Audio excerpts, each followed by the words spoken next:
जय हिंद दोस्तों। जैसा कि आपको पता ही है कि उत्तर प्रदेश भर्ती एवं प्रोन्नति बोर्ड द्वारा इस 1 नवंबर को कंप्यूटर ऑपरेटर का एवं 2 नवंबर को यूपी एसआई एएसआई का एग्ज़ाम कंडक्ट कराया गया है। मैंने एसआई एएसआई का एग्ज़ाम दिया है। उम्मीद करता हूं कि मेरी ही तरह आप लोगों का भी एग्ज़ाम अच्छा गया होगा। अभी तक भर्ती बोर्ड द्वारा कोई ऑफिशियल आंसर की तो नहीं प्रोवाइड कराई गई है, पर बहुत से चैनल वालों ने पेपर का एनालिसिस करा दिया है, जिसके बेसिस पे मैंने अपने मार्क्स चेक किए कि कितने मेरे नंबर बन रहे हैं उन लोगों के द्वारा एनालिसिस कराए गए बेस पर कि मेरे कितने नंबर बन रहे हैं तो मैंने जब चेक किया तो मेरे टोटल राइट क्वेश्चंस 200 क्वेश्चंस के पेपर पूछे गए थे। उसमें कुल राइट क्वेश्चंस मेरे 185 बन रहे हैं और टोटल 15 क्वेश्चंस रॉन्ग हुए। तो मेरे टोटल नंबर जो बन रहे हैं वो 370 बन रहे हैं। आप लोगों से भी मेरा एक रिक्वेस्ट है कि आप लोग भी कमेंट सेक्शन में जाकर अपने नंबर्स बताइए कि आपके कितने बन रहे हैं, ताकि एक कट ऑफ का अंदाज़ा लगाया जा सके कि कितना कट ऑफ एसआई का जाएगा। अभी भर्ती बोर्ड द्वारा कोई फाइनल आंसर की तो नहीं प्रोवाइड कराई गई है, पर जल्द ही आपको फाइनल आंसर की भर्ती बोर्ड द्वारा देखने को मिलेगी। अब आते हैं पेपर पर। तो पेपर पर आते हैं तो पेपर में टोटल 4 सेक्शन में क्वेश्चंस पूछे गए थे। पहला सेक्शन था हिंदी और कंप्यूटर का, जिसमें 25 क्वेश्चन हिंदी के पूछे गए थे और 25 क्वेश्चंस कंप्यूटर के पूछे गए थे। और उसके बाद 25 से 1 से लेके 50 तक पूरे हिंदी और कंप्यूटर के क्वेश्चन थे। 50 टू 100 जो है वो क्वेश्चन 50 क्वेश्चन जीएस के थे। उसके बाद 101 टू 150 ये रीजनिंग के क्वेश्चन थे। मैथ से रीजनिंग के क्वेश्चन थे। और 150 से 200 तक मैथ्स के क्वेश्चन थे। तो टोटल 4 सेक्शन में क्वेश्चन पेपर डिवाइडेड था और टोटल 200 क्वेश्चन पूछे गए थे, जिनमें पर क्वेश्चन का वेटेज जो है 2 मार्क्स था। अब आते हैं कि पेपर का लेवल कैसा था। तो मुझे जैसा लगा मैं आपको बताता हूँ, अपना एनालिसिस बताता हूँ। कई चैनलों ने बताया है कि कैसा पेपर था कैसा नहीं था, लेकिन मुझे जैसा लगा, क्योंकि मैंने प्रीवियस भी यूपीएसआई का एग्ज़ाम दिया हुआ था और अभी हेड रेडियो ऑपरेटर का जो पिछले साल एग्ज़ाम हुआ है उसको भी मैंने दिया था। मेरे उसमें 337 मार्क्स बन रहे थे, बने हुए थे। तो उस बेसिस पे मैंने पेपर का एक वो लगाया है कि कैसा पेपर था। तो अगर कोई मुझसे पूछेगा कि कैसा पेपर था, तो जो हिंदी पूछी गई थी 25 क्वेश्चन, हिंदी जैसी पूछी जाती है वैसी ही पूछी गई थी। जैसा यूपी पुलिस द्वारा पूछा जाता है हिंदी, चाहे एसआई में, चाहे कांस्टेबल में, चाहे टेक्निकल कोई वैकेंसी आती है जैसे हेड ऑपरेटर, असिस्टेंट ऑपरेटर, मतलब जो भी टेक्निकल वैकेंसी आती है, तो जैसा हिंदी पूछा जाता है वैसा ही पूछा गया था। हाँ, एक क्वेश्चन जो है उसमें 1 से 2 क्वेश्चन इस पेपर में टफ थे, जो किसी से नहीं बन सकते हैं। मतलब कि जो बहुत, जैसे कि रचना के पूछे गए थे। साहित्य का एक क्वेश्चन पूछा गया था कि कल नदी बहुत उदास थी, इसके इस पंक्ति के रचयिता कौन है। तो इसको तो शायद वही कर पाएगा ना जिसने पूरा, मतलब कि किसी के द्वारा की गई रचना का पूरा, मतलब कि एक तो होता है कि बुक किसी ने पढ़ा तो बुक का नाम याद रहता है, जैसे कि आ, पढ़ लिया कि भाई इस लेखक का बुक है। फिर उस लेखक का बुक पूरा अगर डीप आप पढ़ेंगे तब आपको पता चलेगा कि ये पंक्ति किस लेखक की है, मतलब कि कौन सी पंक्ति कौन सी कहानी में है और वो कहानी किसके द्वारा लिखी गई है। तो ये क्वेश्चन काफ़ी टफ बन जाता है। इसके बाद भी 2-3 क्वेश्चन जो क्रिया विशेषण, संबंध बोधक, अव्यय और परिमाणवाचक अव्यय और सर्वनाम से कुछ ऐसे क्वेश्चन टिपिकल बनाए थे। तो ऑन एन एवरेज 20 क्वेश्चन ऐसे थे जो करे जा सकते हैं और 5 क्वेश्चन ऐसे थे जो काफ़ी टफ में, मतलब कि टफ क्वेश्चन में गिने जाएंगे। आते हैं कंप्यूटर पे। तो कंप्यूटर में टोटल 25 क्वेश्चन जो पूछे गए थे, तो इसमें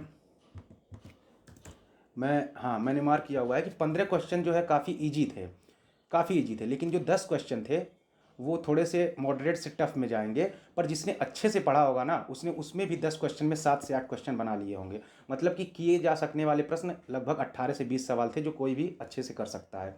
अब आते हैं जीएस के पोर्शन पे, जीके जीएस पे। लेकिन उससे पहले मैं मैथ्स और रीजनिंग पे आना चाहूँगा, क्योंकि जीके जीएस का पोर्शन मुझे बहुत ही टफेस्ट लगा। आते हैं मैथ्स और रीजनिंग पे। तो मैं मैथ्स पे आना चाहूँगा। तो मैथ्स में सिंपल सी फिर वही कहूँगा कि जैसा यूपी पुलिस पूछता है वैसा ही मैथ्स पूछा गया था। अभी जैसे आगे आने वाले दिनों में शायद एसआई का एग्ज़ाम सुनने में आ रहा है कि दिसंबर में कंडक्ट कराया जाएगा या फिर जनवरी में कंडक्ट कराया जाएगा। तो मैं आपको सिंपल सी बात बोलता हूँ, जो लोग भी प्रिपरेशन कर रहे हैं, यूपी पुलिस में जितने भी क्वेश्चन पूछे जाते हैं वो सीजीएल लेवल के नहीं पूछे जाते हैं। सीधी सी बात है, क्योंकि इनको जो है क्वेश्चन जो है जल्दी जल्दी कराने होते हैं, क्योंकि ये टाइम कम देते हैं। तो ये एसएससी जीडी लेवल का अधिक से अधिक अगर ये पूछेंगे तो एसएससी जीडी लेवल का ही क्वेश्चन पूछेंगे मैथ्स या रीजनिंग का। तो इस पेपर में भी मैथ्स का क्वेश्चन जो था जैसा पूछा जाता है वैसा ही पूछा गया था। पिछली बार जो एसआई में क्वेश्चन पेपर पूछा गया था या जो हेड ऑपरेटर में क्वेश्चन पूछा गया था, या फिर मैंने अभी कई रेलवे के एग्जाम दिए हैं, तो जैसा वहाँ पे पूछा गया है मैथ्स में सेम वही पैटर्न था। थोड़े बहुत इसमें कैलकुलेशन ईजी था, जैसे उसमें भी यही पूछा जाएगा। जैसे एक क्वेश्चन मैं आपको बताता हूँ, इसमें पूछा गया था कि सिलेंडर का सरफेस एरिया क्या होगा। तो आपको फार्मूला तो वही लगाना है कि सरफेस एरिया दिया है तो टोटल सरफेस एरिया निकालना है, यानी कि 2πr/h प्लस 2πr², यही फार्मूला लगाना है।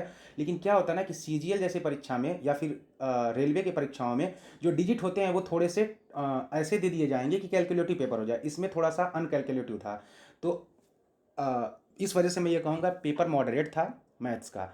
तो मैथ्स में भी 50 क्वेश्चन पूछे गए थे, तो उसमें अगर किसी ने अच्छे से पढ़े होंगे तो 40+ तो जरूर ही करेगा। अच्छे से अगर उसने पढ़ा होगा मैथ्स तो 40+ जरूर ही करेगा।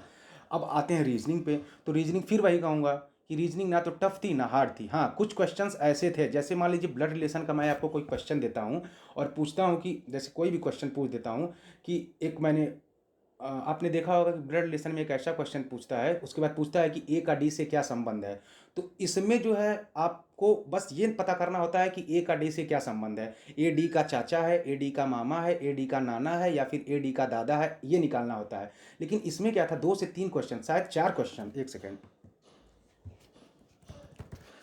हाँ 4 क्वेश्चन लगभग ऐसे थे जिसमें ये पूछा गया था कि किस विकल्प में ये पाया जाएगा कि ए डी का दादा है। तो आपको चारों विकल्प चेक करने पड़ेंगे। अब किसी का लक है कि पहले विकल्प में ही मिल जाए तो वो तो तुरंत मार के निकल जाएगा आगे, लेकिन जिसका वो वाला आंसर चौथे विकल्प में होगा उसको चारों विकल्प चेक करना पड़ेगा। हाँ, चारों विकल्प चेक करना पड़ेगा। तो इस वजह से थोड़ा सा जो रीजनिंग थी थोड़ी सी मतलब कि मुझे लेंदी लगी। बाकी जैसा यूपी पुलिस में पूछा जाता है वैसा ही पूछा गया, जैसा पिछली बार पूछा गया था यूपीएसआई में वैसा ही था। अभी कांस्टेबल का तो मैंने पेपर नहीं दिया था, लेकिन उससे पहले हेड ऑपरेटर का दिया था, सेम यही रीजनिंग थी। अब आते हैं one of the toughest part of the paper, जिसको बोलेंगे जीके जीएस। तो 2020 में जिसने भी एसआई का पेपर दिया होगा उसको तो पता ही होगा कि यूपी पुलिस में जीके जीएस का कोई पैटर्न नहीं होता है। सिंपल सी बात है कि पैटर्न किसका होता है, सीजीएल के पेपर का आप पैटर्न पता लगा सकते हैं, क्योंकि सीजीएल हर साल कंडक्ट कराया जाता है। एसएससी जीडी का आप पैटर्न पता कर सकते हैं, वो हर साल होता है। आप कोई भी जो हर साल जितने भी हैं पेपर जो कि मतलब कि एनुअल बेसिस पे जिनके पेपर्स होते रहते हैं, जैसे सीजीएल हो गया, एसएससी जीडी हो गया, सीपीओ हो गया, तो इन सब का आप पैटर्न पता लगा सकते हैं। लेकिन चूंकि यूपी पुलिस एक ऐसा भर्ती बोर्ड है ना कि इसमें यूपी एसआई की वैकेंसी 4 साल बाद आएगी, यूपी एसआई एएसआई की वैकेंसी भी 4 साल बाद आएगी, हेड ऑपरेटर का तो पता नहीं कितने साल बाद आया था। तो इस वजह से पेपर का पैटर्न किसी को पता नहीं चलता है, या तो एकदम इजी पूछ देंगे या तो एकदम टफ पूछ देंगे। तो मुझे तो बहुत ही टफेस्ट पार्ट लगा जो इंग्लिश का जो मतलब कि जीके जीएस का था, वो बहुत ही टफेस्ट था। 50 क्वेश्चन थे उसमें। अगर आप देखें तो जो हिस्ट्री से क्वेश्चन था वो एक था कि साइमन कमीशन की नियुक्ति कब हुई थी। 1927 में साइमन कमीशन की नियुक्ति हुई थी और 3 फरवरी 1928 को भारत आगमन हुआ था। तो ये एक क्वेश्चन जो कि मान लो आप हिस्ट्री अगर पढ़ते हो तो लगा सकते हो। एक क्वेश्चन जो पॉलिटी का था कि आर्टिकल 15 में क्या है, वो क्वेश्चन था। बाकी मुझे हिस्ट्री और पॉलिटी से कोई क्वेश्चन ही नहीं दिखा, जो मतलब कि आप जैसे हम लोग पढ़ते हैं ना, कई चैनलों से हम लोग पढ़ते हैं, बुक से पढ़ते हैं, कई जगहों से पढ़ते हैं। तो मान लीजिए आप बुक से पढ़ेंगे तो क्या पढ़ेंगे, आर्टिकल्स पढ़ लेंगे, या फिर आप एक्ट्स पढ़ लेंगे, या फिर आप संशोधन पढ़ लेंगे, ये सब पढ़ लेंगे। लेकिन ऐसा एक ही क्वेश्चन था, बाकी सारा करंट का क्वेश्चन था। और करंट ऐसा नहीं है, कुछ करंट तो अभी नवंबर में एग्जाम हो रहा है ना, 2 नवंबर को या 3 नवंबर को। कुछ क्वेश्चन तो अभी इन्होंने सितंबर के करंट अफेयर डाले हुए थे। और आदमी क्या करता है, पढ़ना स्टार्ट करता है तो 2-3 महीने पहले का ही करंट अफेयर पढ़ता है। तो कुछ क्वेश्चन इन्होंने बहुत ही रिसेंट के डाले हुए थे और कुछ क्वेश्चन बहुत ही मतलब कि पहले के डाले हुए थे, 2-3 साल पहले के डाले हुए थे, और कुछ क्वेश्चन अभी 2 महीने पहले के डाले हुए थे। तो इस वजह से पेपर जो है वो एक टफेस्ट बन गया था जीएस का। तो जीएस में मुझे लगता है कि जिसने पढ़ाई ठीक की होगी और करंट अफेयर्स उसने अच्छे से रेगुलर बेसिस पे किया होगा, उसके 30 क्वेश्चन बन सकते हैं, उसके 30 क्वेश्चन आराम से बन जाएंगे। और अगर अच्छा पढ़ा होगा तो 40 क्वेश्चन तक जा सकता है वो जीएस में भी, अगर किसी ने रेगुलर बेसिस पे करंट अफेयर पढ़ा होगा। जैसे रिसेंट का है, जैसे मेरा क्या था कि मैं मंथली करंट अफेयर पढ़ता हूँ, तो मेरे अच्छे नंबर बन गए जीएस में। तो इस वजह से पेपर का अगर ओवरऑल आप लेवल पूछेंगे तो पेपर का मॉडरेट से टफ की तरफ, थोड़ा टफ की तरफ शिफ्ट था, वो भी जीएस की वजह से और कंप्यूटर की वजह से। बाकी हिंदी जैसी पूछी जाती है वैसी पूछी गई थी, रीजनिंग जैसी पूछी जाती है वैसी थी, मैथ्स सिंपल जैसा पूछा जाता है वैसा ही था, जीएस टफ था। तो ओवरऑल पेपर मॉडरेट से टफ की तरफ शिफ्ट है। और अब आते हैं कि मेरे कितने नंबर कहाँ कहाँ बन रहे हैं अभी तक मिला, जो मैंने चैनलों से मिलाया है। तो मेरे हिंदी में बन रहे हैं 24 क्वेश्चन। वो जो एक क्वेश्चन पूछा था कि कल नदी बहुत उदास थी, उसके लेखक कौन है, तो उस पंक्ति के लेखक कौन है, तो वो मुझे नहीं आ रहा था। और मेरा मतलब कि आपको पता ही है कि यूपी पुलिस में निगेटिव मार्किंग होता ही नहीं है, तो फुल अटेम्प्ट करने होते हैं। तो मैंने भी अटेम्प्ट तो किया था, लेकिन मेरा रॉन्ग निकल गया, तो वही मेरा एक क्वेश्चन गलत हुआ। बाकी 24 क्वेश्चन मेरे हिंदी में बन रहे हैं। आते कंप्यूटर पे, तो कंप्यूटर पे मेरे 2 क्वेश्चन मेरे रॉन्ग हो गए, तो टोटल 25 में 23 क्वेश्चन मेरे राइट बन रहे हैं कंप्यूटर में। तो ये हो गया। अब आते हैं मैथ्स में, तो मैथ्स में मैंने 50 आउट ऑफ 50, मतलब कि पूरे 50 में 50 मैंने सही किए हुए हैं। और रीजनिंग में आते हैं, तो रीजनिंग मैंने आपको क्या बोला कि जैसा पूछा था रीजनिंग वैसा ही पूछा जाता है। लेकिन कुछ सालों से मैं देख रहा हूँ कि ये लोग क्या कर रहे हैं कि मानसिक अभिरुचि नाम का एक टॉपिक डाल दे रहे हैं, जो किसी को आशा नहीं रहता है कि शायद आए कि ना आए। पिछली बार एसआई का जो पेपर हुआ था उसमें मानसिक अभिरुचि नहीं था, तो इस बार भी मैंने ज़्यादा नहीं पढ़ा था मानसिक अभिरुचि पर। इन्होंने रीजनिंग में 10 क्वेश्चन डाले हुए थे जो मानसिक अभिरुचि का था, और 40 क्वेश्चन जो था वो जो रीजनिंग पूछी जाती है वो था। तो मेरे टोटल 50 में रीजनिंग में मेरे टोटल 2 क्वेश्चन गलत हुए हैं। हाँ, टोटल मेरे रीजनिंग में 2 क्वेश्चन गलत हुए हैं। एक मानसिक अभिरुचि में गलत हुआ है और एक क्वेश्चन में कैलकुलेशन मिस्टेक हो गया। मतलब कि अब मैं बता रहा हूँ कि क्या हुआ। जैसे इसमें एक क्वेश्चन है कि सुनीता नॉर्थ की तरफ चलना स्टार्ट करती है, 100 मीटर चलती है, फिर राइट मुड़ती है, फिर 100 मीटर चलती है, फिर राइट मुड़ती है, फिर 100 मीटर चलती है।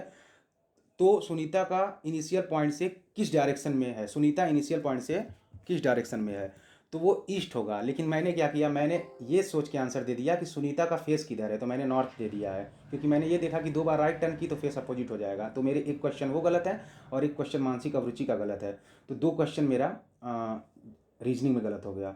और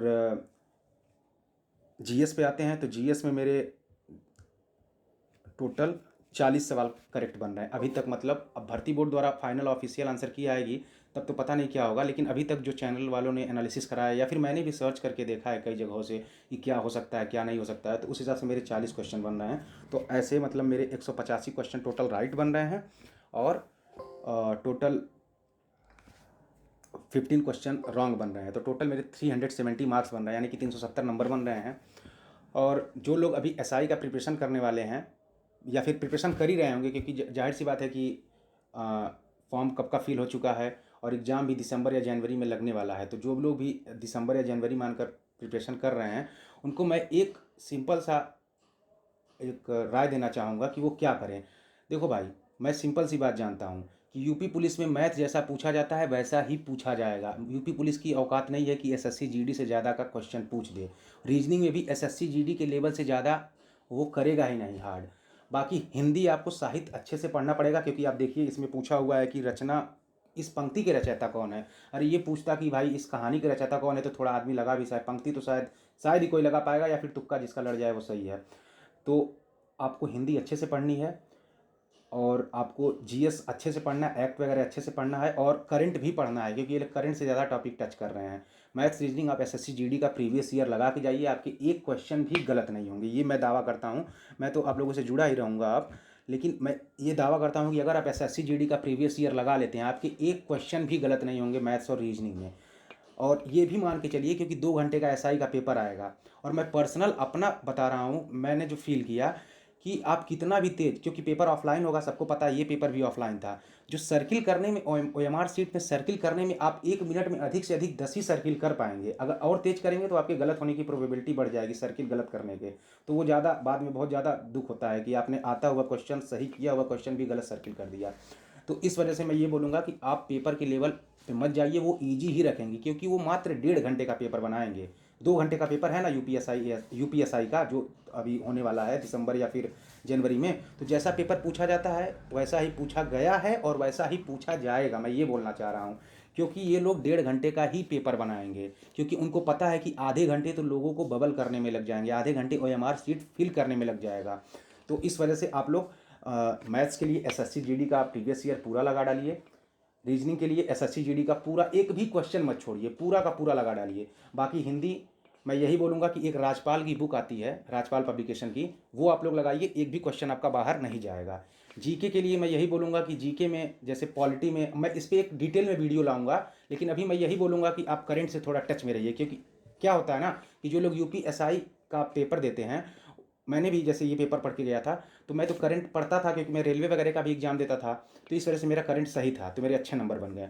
क्या होता है कि यूपीएसआई में या फिर यूपी पुलिस में करंट के बहुत ही कम ही क्वेश्चन होते हैं, 2 से 3, लेकिन इस पेपर को देख के लग रहा है कि काफ़ी ज़्यादा करंट के क्वेश्चन थे और रिसेंट के करंट तक के क्वेश्चन थे। तो अभी जो दिसंबर या जनवरी में जो यूपीएसआई का एग्जाम होने वाला है, उसमें आप मंथली करंट अफेयर पढ़िए, क्योंकि उसमें भी अच्छे खासे करंट पूछे जाएंगे। तो भाई मैंने अपना पूरा बता दिया कि मेरे अभी तक कितने बन रहे हैं। आप लोगों से भी मैं रिक्वेस्ट करूंगा कि आप लोग भी अपना नंबर कमेंट में बताइए, ताकि एक कट ऑफ का आइडिया लग सके। बाकी मैं यही चाहूँगा कि सबका पेपर अच्छा जाए। कट ऑफ के बारे में अगली वीडियो में या फिर उससे अगली वीडियो में, अभी फाइनल आंसर की आने के बाद हम लोग डिस्कस करेंगे। ठीक है भाई, तो आप लोग अपना नंबर ज़रूर कमेंट सेक्शन में बताइएगा। Thank you.